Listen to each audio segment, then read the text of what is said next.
नमस्कार दोस्तों, स्वागत है आपका प्लेनेट 4 पर।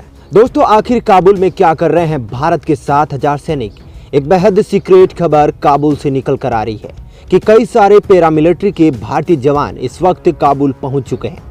दोस्तों, मोदी जी के दिमाग का अंदाजा कोई नहीं लगा सकता और मोदी जी के बारे में कहा जाता है कि वह शतरंज के खेल में माहिर है, लेकिन ये बात बहुत कम लोग ही जानते हैं। पूरी दुनिया में हल्ला था कि तालिबान की वजह से भारत परेशान है, लेकिन इस वक्त भारत का शेर कोई और है जो जिंदा दिल है। जी हां दोस्तों, भारत ने काबुल में तालिबान को चेकमेट कर दिया है। इस वक्त भारत के जाबाज सैनिक काबुल में तैनात है और जरूरत पड़ने पर उन्हें पंजशीर के शेरों का भी समर्थन मिल सकता है।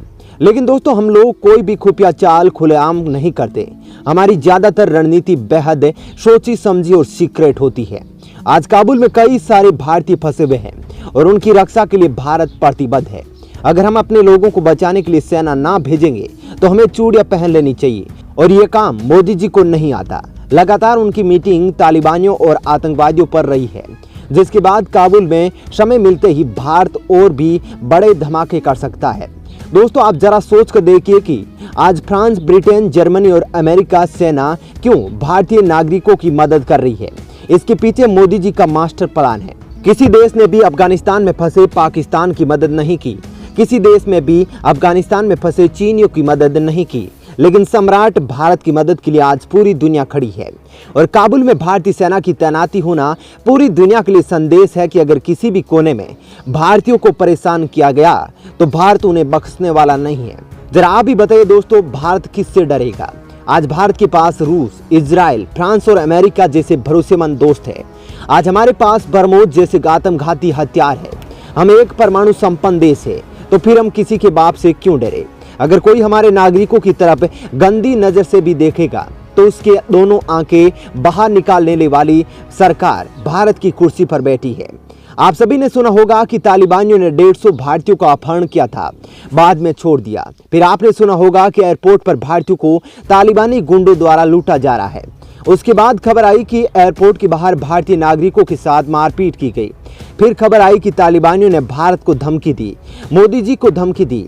अफगानिस्तान में भारत के दूतावास को तालिबानियों ने लूट लिया है। और ये सब नजारा देखते हुए भला मोदी जी कैसे शांत बैठे? उन्होंने भारत के जेम्स बॉन्ड अजीत डोभाल को सीक्रेट मीटिंग के लिए बुलाया और फिर उन्हें एक बड़ा आदेश दे डाला, जिसकी चर्चा हम आपसे इस वीडियो में करेंगे। दोस्तों, एक बात कान खोलकर आप भी जान लीजिए कि तालिबान के साथ समझौता मोदी जी के खून में नहीं है। अगर जरूरत पड़ी तो तालिबान के साथ विध्वंसक युद्ध के लिए हमारा देश हमेशा तैयार है।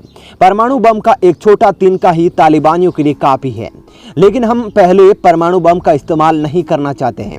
इसी कारण हमने काबुल में अपनी सेना भेजी है, ताकि बातचीत और अपनी ताकत दिखाकर अपने नागरिकों को वहां सुरक्षित रख सके। इतना ही नहीं, भारतीय सुरक्षा में तैनात एक बेहद खुफिया व्यक्ति को मोदी जी ने अपने सीक्रेट कमरे में बुलाया था और उनसे मोदी जी ने कई अहम सवाल पूछे थे। एक लंबी सीक्रेट मीटिंग के बाद मोदी जी ने फैसला किया है कि अफगानिस्तान में चाहे जितने भी भारतीय हो, उन पर खरोच नहीं आनी चाहिए।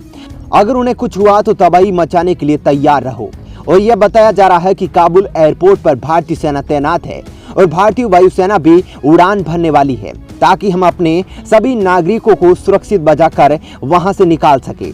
भारत के अग्रेसिव मोड को देखते हुए तालिबान भी बेहद डरा हुआ है। उन्हें भी डर है कि अगर भारत ने पंजशीर के शेरों की मदद कर दी तो उनका काबुल पर कब्जा सपना ही रह जाएगा। इसी कारण तालिबान कभी नहीं चाहेगा कि उससे मोदी जी नाराज हो जाए। जिसके बाद खबर आई कि रूस के बड़े नेता ने भी भारतीय प्रधानमंत्री से फोन पर बातचीत की है। दोनों बड़े नेताओं ने तालिबान को लेकर कई अहम फैसलों पर सहमति जताई है। हालांकि इसकी ज्यादा जानकारी बाहर नहीं आ पाई है, लेकिन दोस्तों, मोदी जी ने अपना मूड बना लिया है। कुछ लोग मोदी जी पर उंगली उठा रहे थे कि वे तालिबान को लेकर कुछ क्यों नहीं कर रहे हैं, लेकिन हमारे भारतीय प्रधानमंत्री के बारे में तो दुनिया जानती है कि वे ज्यादातर काम चुपके करते हैं और उसकी खबर मीडिया को 24 घंटे बाद मिलती है। भारत में कुछ लोग कह रहे थे कि तालिबान से बातचीत शुरू कर दो, अगर तालिबान से बातचीत नहीं करोगे तो भारी पड़ेगा। उसका मानना था कि एक दिन तालिबान पूरे अफगानिस्तान पर कब्जा करेगा, पर इसलिए मोदी जी को उनसे बातचीत करनी चाहिए। लेकिन दोस्तों, जवाब में मोदी जी ने कहा कि मेरे डिक्शनरी में आतंकवादियों के साथ समझौता करने का कोई शब्द नहीं है। जी हाँ दोस्तों, कंधार में हमने गलती कर दी। जब हमने अपने नागरिकों को बचाने के लिए खतरनाक मसूद अजहर जैसे आतंकवादी को रिहा कर दिया था। लेकिन अब की बार की सरकार का मिजाज कुछ और ही है। इस बार जो आतंकवादी पकड़े जाते हैं उन्हें जल्द से जल्द ठोक दो की नीति से सजा दी जाती है। उन्हें जेल में रखकर अब हम बिरयानी नहीं खिलाते। अब हम ये इंतजार नहीं करते कि कोई हाईजैक होगा, उसके बाद हम उन्हें रिहा कर देंगे। ये मोदी सरकार है दोस्तों, जो आतंकवादियों को पकड़ने के बाद कोई समझौता नहीं करती। तो फिर तालिबानियों से बात करने की तो बात दूर दूर तक नहीं है। भले ही दूसरे लोगों के मन में संशय हो, लेकिन भारत सरकार ने यह ठान लिया है कि जम्मू कश्मीर में हम अपनी कमर कस कर आएंगे और तालिबान, पाकिस्तान और चीन के खिलाफ अपनी मजबूती और तेज करेंगे। मोदी जी की तरफ से कई संकेत ऐसे आ रहे हैं कि तालिबानी या किसी भी आतंकवादी के साथ एक ही सलूक होना चाहिए, सजा ए मौत। इस पर किसी भी तरह के समझौता करने के लिए मोदी जी तैयार नहीं हैं। वे बिल्कुल नहीं मानते कि मसूद अजहर जैसे आतंकवादियों को भारत के दिल में रखकर उसे बिरयानी खिलाई जाए, जो आज तालिबानियों के साथ मिलकर कश्मीर में बड़ा चोट पहुंचाने की तैयारी कर रहा है। लेकिन दोस्तों, जब तक मोदी जी जिंदा है, कश्मीर के लोगों को चिंता करने की जरूरत नहीं है, क्योंकि हम सबको अपने भारतीय सेना पर पूर्ण विश्वास है और उन्होंने पिछले 75 सालों में आतंकवादियों को भी ये दिखा दिया है कि हम लोगों का हौसला अमेरिकी सेना से कई गुना ज्यादा है। आज हमारे पास प्लानिंग, हथियार और स्ट्रेटजी सब मौजूद है। वहीं दोस्तों, पाकिस्तानी खुफिया एजेंसी ISI के टुकड़ों पर पलने वाले अफगानिस्तान के पूर्व प्रधानमंत्री गुलबुद्दीन हिकमतयार ने जम्मू कश्मीर को लेकर भारत के खिलाफ जहर उगला है। पाकिस्तान की सरकारी समाद एजेंसी APP को दिए साक्षात्कार में गुलबुद्दीन ने कहा कि भारत कश्मीर की जंग को अफगान जमीन से नहीं लड़े। अफगानिस्तान में तालिबान का राज आने के बाद पाकिस्तान और उसकी सरकारी मीडिया तालिबानी आतंकवादियों का गुणगान करने और भारत के खिलाफ दुष्प्रचार करने में जुट गई है।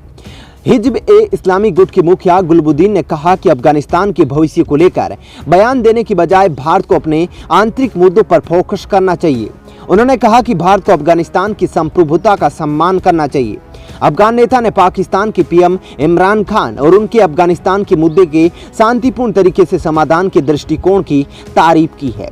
दोस्तों, भारत के इस रवैये पर आपका क्या कहना है? क्या दोस्तों भारत अफगानिस्तान में शांति को स्थापित करने में महत्वपूर्ण भूमिका निभाएगा? आप इस पर क्या सोचते हैं? अपना विचार जरूर बताइएगा। जो तोड़ने वाली शक्तियां हैं, जो आतंक के बलबूते साम्राज्य खड़ा करने वाली सोच है, वो किसी कालखंड में कुछ समय के लिए भले हावी हो जाए, लेकिन उसका अस्तित्व कभी स्थायी नहीं होता। वो ज्यादा दिनों तक मानवता को दबाकर नहीं रख सकती।